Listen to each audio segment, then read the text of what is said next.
Salut à tous, c'est Greg de Dessindigo. Dans cette petite vidéo, je vais vous filer un ou deux conseils pour scanner votre travail, ou en tout cas pour faire passer votre travail du monde physique, du papier là tel quel, jusqu'à votre ordinateur ou votre téléphone portable.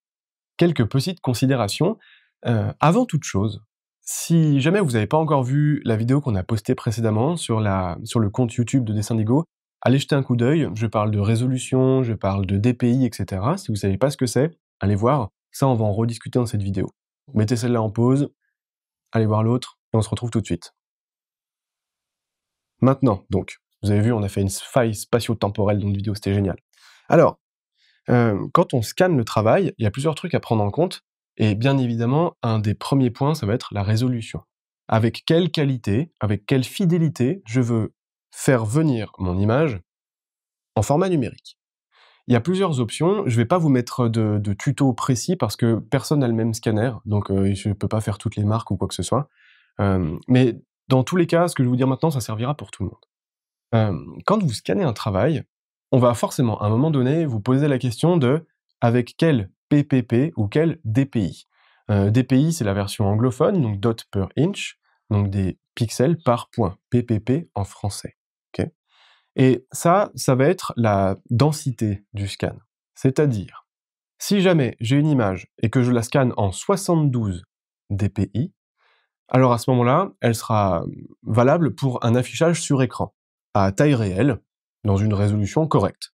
Donc admettons que je scanne un format A4, en 72 dpi, sur mon écran, j'aurai mon format A4, je pourrais zoomer un petit peu dessus, ce sera voilà, acceptable. Mais très vite, si je zoome plus que le 100%, je vais me retrouver avec des pixels énormes au milieu de l'écran. Et pire que tout, si cette image, après l'avoir mise sur ordinateur, je veux l'imprimer, je vais me retrouver aussi avec une image pixelisée. Pourquoi? Parce que pour passer du numérique jusqu'à l'impression, je suis obligé d'avoir une résolution décente, plus importante que celle que j'aurais sur écran, comme je le mentionnais dans la précédente vidéo, 300 dpi. Okay, donc, ça veut dire que si vous voulez scanner un travail, l'importer sur votre ordinateur, puis faire éventuellement quelques modifications, quelques retouches dessus pour le contraste ou que sais-je, ça on en rediscutera plus tard, afin de le réimprimer par la suite, ou en tout cas de l'exporter dans une résolution suffisante, ou, pourquoi pas, de diviser cette image en plusieurs images plus petites, qui feront plus tard 72 dpi, à ce moment-là, il vous faut au moins du 300. Entre les deux, on vous proposera souvent le 150 dpi. Je trouve que c'est préférable quand je scannais un document administratif, par exemple, ou une photo d'identité que je dois envoyer par mail, qui n'a pas besoin d'être dans une très très bonne résolution, parce que le mec il veut pas afficher ma tronche en poster dans son bureau ou quoi que ce soit, d'accord? C'est juste pour avoir une idée de ce à quoi je ressemble. 150, ça va pour ce genre de choses, mais pour un travail, une illustration, un dessin, une peinture ou quoi que ce soit, ce sera pas suffisant. Du tout. Donc, pour tout ce qui va être un travail graphique, artistique, entre guillemets, je vous conseille au minimum le 300 dpi. L'inconvénient de ça, c'est que comme la densité de cette image va être plus forte, comme j'aurai plus d'informations, plus de pixels regroupés dans ce même format, encore une fois, référez-vous à la vidéo précédente, en ce qui concerne le format, mon fichier va être plus lourd. Il va peser plus lourd sur mon ordinateur, c'est tout à fait naturel. Mais la résolution sera bien meilleure, je pourrai zoomer dessus avec un peu plus d'aisance, et aussi et surtout, je pourrais éventuellement le recadrer, l'imprimer dans la même résolution que celle à partir de laquelle j'ai scanné, etc., etc. Donc 300, c'est un minimum dans ce genre de cas, et quand vous l'enregistrez par la suite, veillez à pas dégrader cette image. Si jamais vous avez un travail qui est assez sensible, avec du crayon, et vous avez des traits assez fins, comme ça, assez légers, eh bien, c'est tout à fait possible qu'en 300 dpi, le scanner les chope pas, ceux-là. Cette ligne-là, ces deux lignes qui sont très fines, c'est même plus que probable qu'à 300 dpi, il ait aucune idée de ce que j'ai mis sur la feuille et qu'il considère que c'est du blanc, que ça n'existe pas. À l'inverse, des traits comme ceux-là, ils vont ressortir sans aucun problème. Et là, on les verra en noir pur, ce sera magnifique. Mais ceux-là à côté, les petites hachures, les légers détails de valeur, ce genre de choses-là, ils vont tous passer à la trappe. C'est vraiment un problème. Donc, comment solutionner ça? À partir de là, j'ai plusieurs options. La première, c'est de faire monter d'un cran les DPI et de dire, eh ben cette fois-ci,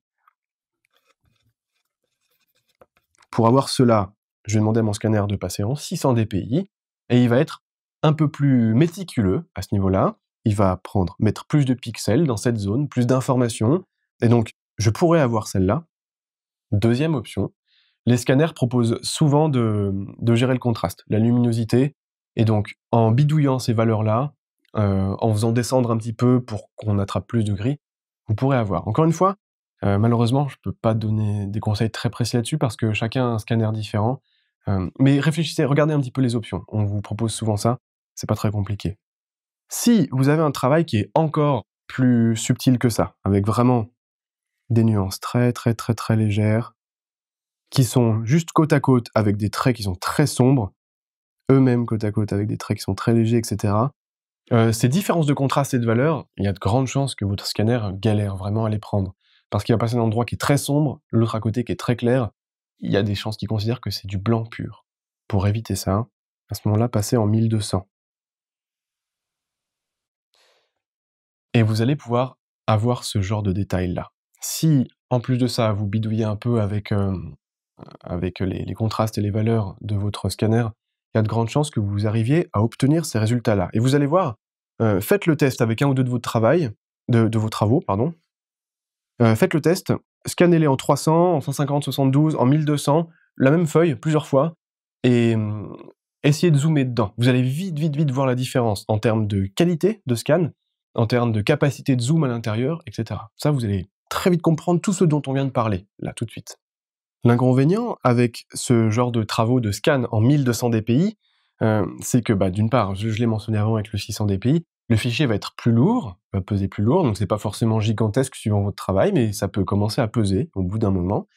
Et en plus de ça, c'est l'inconvénient de l'avantage, ça veut dire que vous allez vous retrouver avec une résolution énorme. Ça peut aller, je dis une bêtise, mais suivant le format que vous scannez au départ, ça peut être, plus de 5000 pixels par, 4000 pixels, enfin, quelque chose de très, très grand. Pour information, un écran standard aujourd'hui affiche du 1920 pixels par 1080 pixels. Donc vous y rendez bien compte que si vous avez une image qui, en largeur, fait 5000 pixels, ça veut dire qu'en taille de base, elle va dépasser allègrement de votre écran. Et donc vous pourrez zoomer très fort à l'intérieur, bien sûr, mais ça, si vous l'envoyez par mail pour montrer à un pote, à vos parents ou que sais-je, et quand ils vont ouvrir la pièce jointe, ils vont se retrouver avec un truc immense, et ils vont être obligés de dézoomer, dézoomer, dézoomer pour voir votre image. Ça, plus le fait qu'elle va être très lourde.